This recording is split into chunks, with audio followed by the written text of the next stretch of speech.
Hi there to you. I hope I find you well. It's so great to see you. I'm Jennifer Kirk and I'm welcoming you here to this exclusive first look at the all-new ready-to-run wagon that here at the channel we have commissioned exclusively for you guys. And this follows hot on the heel of last year's project, which actually sold out to pre-order. So thank you so much for your support that made that project a success.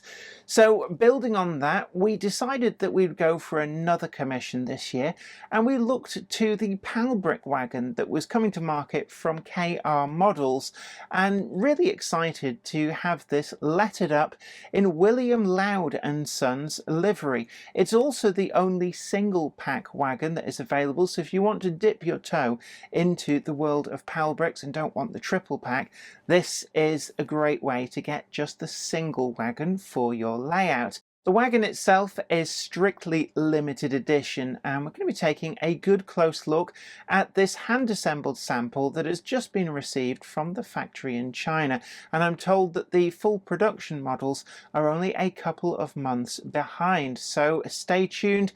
And we've got a link in the description box down below to take you to Rails of Sheffield, who are handling the order fulfillment for this wagon, where you can order with confidence, but do hurry because they are selling out to pre-order really quite fast. Today's video comes in association with Trainomatic, makers of DCT decoders and accessories that are designed by enthusiasts for enthusiasts. Find the full range available to order now at tramfabrique.co.uk. Additional support comes from Rails of Sheffield. Sell to the name you know and trust. Buy, sell or exchange any age or any gauge.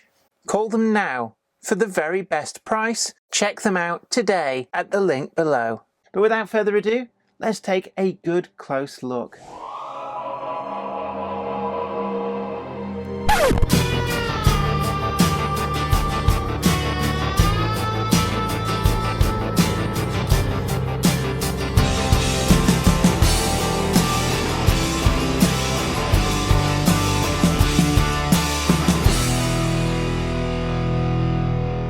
The pre-production sample is here, William Loud and Sons, and next to it this is last year's exclusive ready-to-run commission, just to give you an idea on size. Now the palbrick wagon was built by British Railways. There was something like approximately 1,500 of these built, and the idea was that they were to improve the efficiencies of transporting bricks, which up until now had just been handballed in and out of the wagon brick by brick, a very time-consuming and labour-intensive process. The idea behind the palbrick was that the bricks could actually just be loaded on pallets by forklift and potentially unloaded at the other end that way as well, although in practice a lot of these wagons were still unloaded brick by hand, but at least it sped things up at the brickworks. They were also used quite extensively for refractory bricks at places like steelworks, where the blast furnaces do need their linings replaced from time to time, and the wagons did actually prove quite efficient at speeding up and improving handling of that traffic. Unfortunately, by the late 1960s, a lot of this traffic was being lost to the roads, and these comparatively new wagons started to find themselves becoming redundant. And an awful lot of them were therefore converted into things like runner wagons and a number of other uses, coupling translators, brake translators, and also coil wagons too. And it's actually through this route that a number of these wagons have actually survived to this day. Now, none survive in their original form, although there is one being restored at the Great Central Railway to its original form, helped by the fact that a lot of the fittings, such as these clamps at this end, which help secure the pallets for transport, actually were retained, even though the wagon itself was being put to other uses with a lot of the bodywork removed.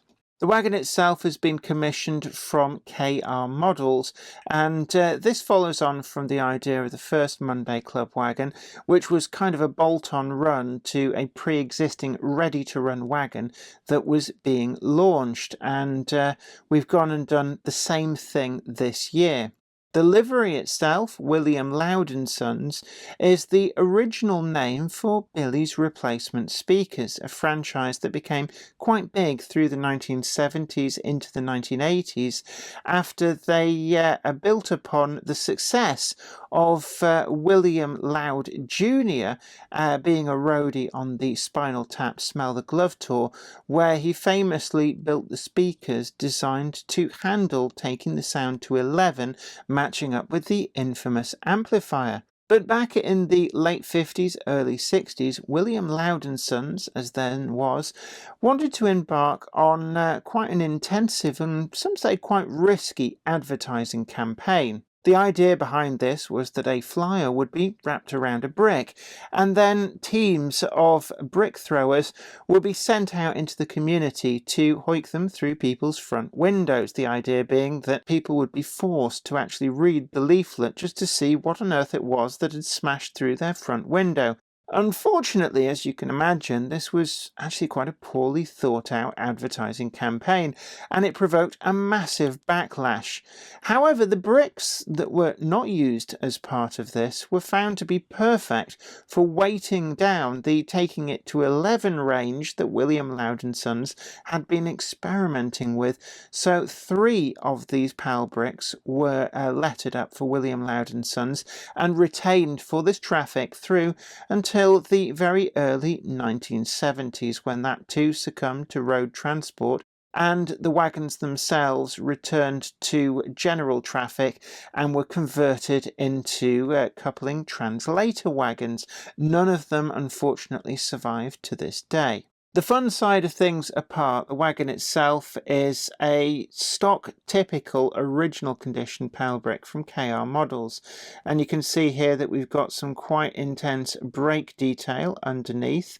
And the couplings too, I'm just going to show you these.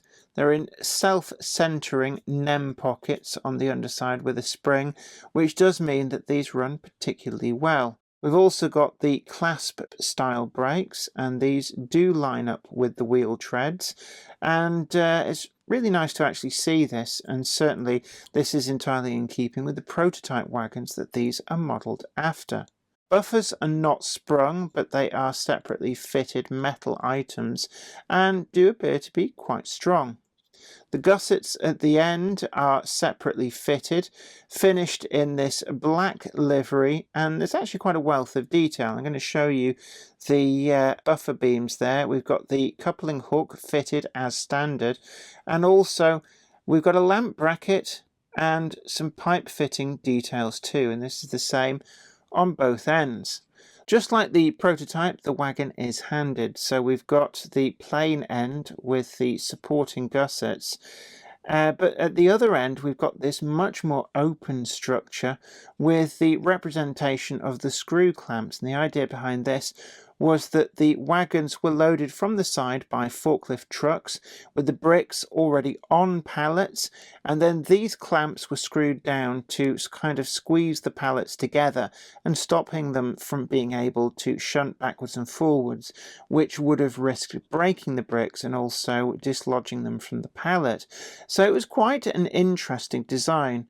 Certainly these wagons could be seen in block workings where they were employed to move bricks from the brickworks to, say, a steel works for replacing the refractory lining of the blast furnaces, but additionally they could also be found running in 1s or 2s to local goods yards where local builders merchants might have bought a consignment of bricks, and actually more often than not these were then hand unloaded at the goods yard just as they would have been from previous plain open wagons, although the brickworks did still benefit from the improved efficiencies in the loading process.